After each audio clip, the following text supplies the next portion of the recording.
كالروجانا لم رجايات وشوقم ام رجايا كنزيك درماني خانه رجايا كي برزه ولزستانانا تميك دايا قريت وقت جواني ثمانية كي جواني بلام لم حالتها بيست شوفيران زيادة فامد الرن ما كان يا تشوف بنو لسرخوبن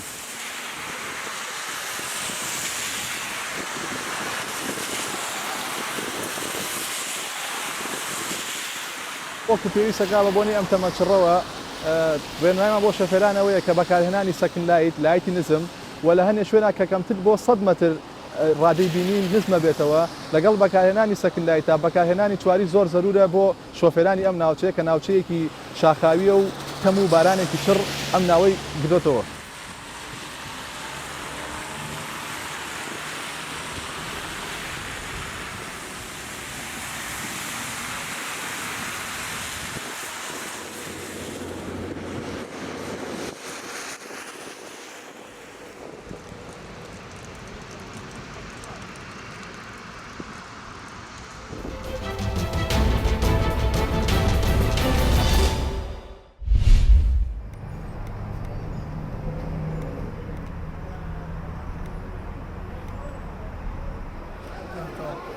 يموتوا الناس بالذات كذا هذا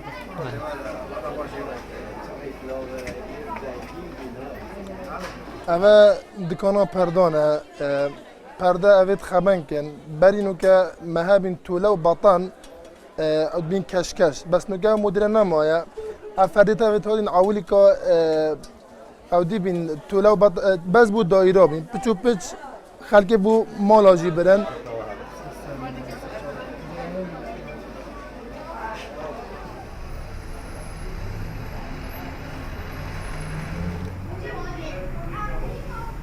خانه که مغزم بدن خانه کشخه خدانی بدن چت مدل آچت کت مدل و طول بد شته گران بد شته طلبی سر هبتن مثلا هندک قماش میت هین طلبی نه ده مثلا بیشتر پرداوی ده 10 متر لیچتن و طلبت کین ورد کینه بویتین هکت روزه حساب کتو 10 پرده فروش احتمال 6 پرده 7 پرده اوید هنبن اوید زیبرا و اوید جاهزو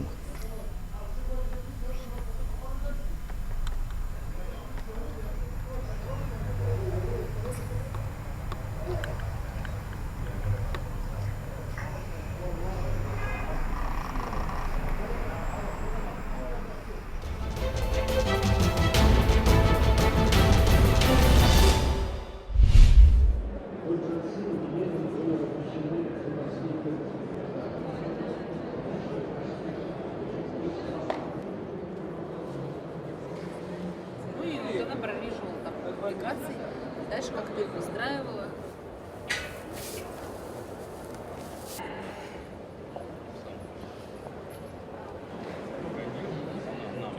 Выставка проводится на ВДНХ. Это место рождения сельскохозяйственных выставок вообще в России. Все вы, наверное, помните про первые выставки 30-х годов в СХВ. А перед этим это были и животные из Австралии, с Испании есть, с Великобритании.